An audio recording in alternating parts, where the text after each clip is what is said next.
வியாதியில இருக்கும்போது சுகமாயிட்டேன் நீ சொல்லணும். பாவத்தில் இருக்கும்போது நான் நீதிமான் நீ சொல்லணும்.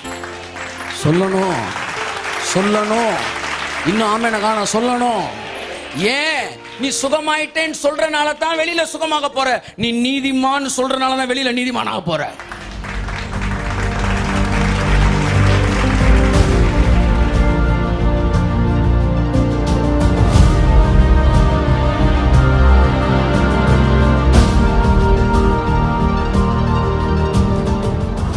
அழகா சொல்றாரு. முக்கியமான வார்த்தை என்னுடைய பிரசங்கம் அடுத்த வரியில் இருக்கிறது. வாசிப்போம். நல்ல போராட்டத்தை போராடினேன், ஓட்டத்தை முடித்தேன், விசுவாசத்தை காத்துக்கொண்டேன். நான் தப்பாக சொல்லுவேன், நீங்க சரியா சொல்லணும்.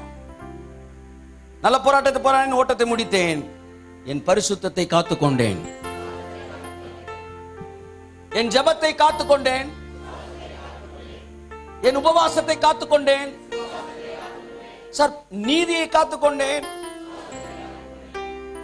சாகரப்ப சொல்றாரு, நான் ஒன்னே ஒன்ன பாதுகாத்துட்டேன். என்ன காத்துக்கிட்டேன்னா, இயேசு எனக்காக எல்லாம் முடிச்சிட்டாருன்ற விசுவாசத்தை நான் காத்துக்கிட்டேன். ஹல்லேலூயா.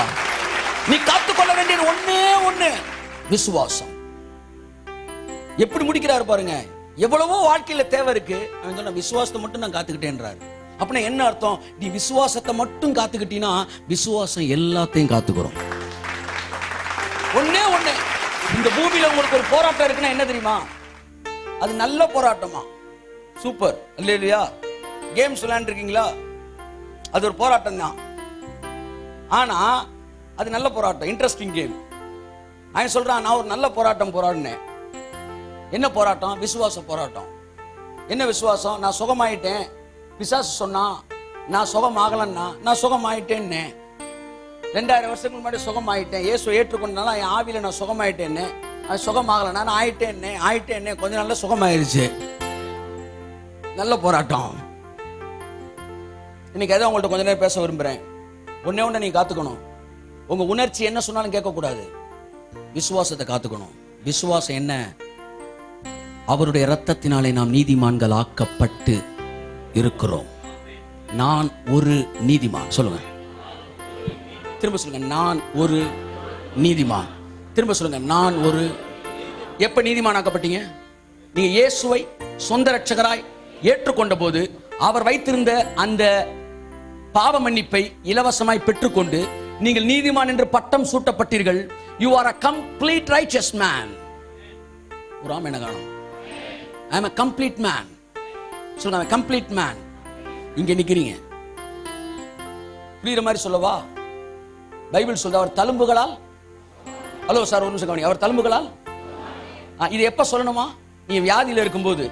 சுகமாவேன்னு சொல்லணுமா, சுகமானேன்னு சொல்லணுமா? அந்த வசனத்தை ஒத்துக்கிறீங்களே? வியாதி இருந்தாலும் நான் சுகமா இருக்கிறேன், சுகமாயிட்டேன்னு சொல்றீங்களே, அப்படித்தான். பாவம் இருந்தாலும் நீங்க சொன்ன நீதிமானா இருக்கிறேன். Same process. அத சொன்னா தப்பு இல்லை நீங்க சொல்லுவீங்க. வியாதியா இருக்கிறவன் நான் சுகமாயிட்டேன், நான் சுகமாயிட்டேன்னு சொன்னா, வலிக்குது, நான் சுகமாயிட்டேன் அப்படின்னு சொன்னா, சே என்ன விசுவாசம் பாடுறா அப்படின்னுவீங்க. ஆனா தம்மம் போடுற ஒருத்தன், இந்த தம்ம என்னால் விட முடியல, ஆனா நான் சொல்றேன் கிறிஸ்துவுக்குள்ள நான் நீதிமானா இருக்கிறேன் அப்படின்னா, என்ன திமிரு பாடுறா?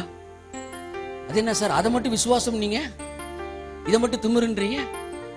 வியாதியில இருக்கும்போது சுகமாயிட்டேன்னு சொல்லணும். பாவத்தில் இருக்கும்போது நான் நீதிமான் நீ சொல்லணும். சொல்லணும் சொல்லணும். இன்னும் ஆமென் காண சொல்லணும். ஏன் நீ சுகமாயிட்டேன்னு சொல்றனால தான் வெளியில சுகமாக போற. நீ நீதிமான் சொல்றனால தான் வெளியில நீதிமானாக போற. நான் ரட்சிக்கப்பட்டது 1990 வருஷம். நன்றாக கவனியுங்கள். மே மாதம், தேதி எனக்கு ஞாபகம் இல்லை. ஆனா நல்லா கவனிங்க, என் இருதயம் நீதிமானாய் மாறியது. ஆனா அதுக்கு முந்தின நாள், நான் அதுக்கப்புறம் 3 நாளுக்கு படத்துக்கு போறதுக்கும் பசங்களோட சேர்ந்து கூத்தடிக்கிறதுக்கும் ஊர் சுத்துறதுக்கும் நிறைய திட்டங்கள் வச்சிருந்தேன். ஜூன் மாசத்துல, ஜூலை மாசத்துல வச்சிருந்தேன். ஆனா இந்த மே மாசம் நான் நீதிமான் ஆன உடனே இந்த திட்டங்களை எல்லாம் மாத்திட்டேன் நான். அல்லேலூயா சொல்லுங்க. இப்ப நான் கேள்வி கேட்கிறேன், இந்த திட்டங்களை எல்லாம் விட்டனால நான் நீதிமான் ஆனேனா, இல்ல நீதிமான் ஆனனால திட்டங்கள் எல்லாம் விட்டேனா?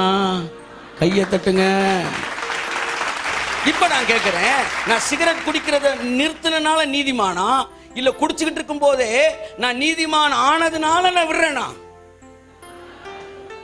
அப்ப வெளியில பாவம் இருந்துகிட்டு இருக்கும் போதே உள்ள நீதி வந்துருது. நீதி வந்துருச்சு. அந்த நீதியை நீங்க பேசும்போது நீதி வெளியே வந்துருது. நாம் உள்ள நீதிமான் ஆன பிறகுதான் உன்னை விடுறேன். புரியுதா? புரியுதா? விட்டதுனால மாறல. அப்படித்தான் நீங்க வெளியில பாவ கிரியைகள் இருந்தாலும் உன்னை புரிஞ்சுக்கணும்.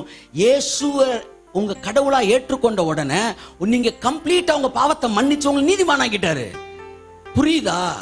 வெளியில இருக்கிற இந்த செயல்களை நீங்க நம்பவே கூடாது. உள்ள இருக்கிற அந்த வசனத்தை சொல்லிக்கிட்டே இருக்கும்போது வெளியில இருக்கிற இந்த செயல் மாறிடும். நான் சொல்றேன். வியாதியில இருக்கீங்க, நீங்க வியாதியை நம்புறீங்களா இல்ல உள்ள நீங்க சுகமாயிட்டே நம்புறீங்களா?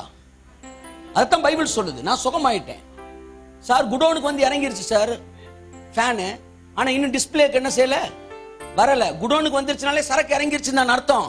இன்னும் கொஞ்ச நேரத்துல உங்க மனசு வெளியே எங்க வந்துடும்? வெளியில வந்துடும். அல்லேலூயா சொல்லுங்க. வியாதியில் இருக்கிறவன் சுகமானேன் என்று சொல்லுகிறான், அதை விசுவாசம் என்கிறீர்கள்.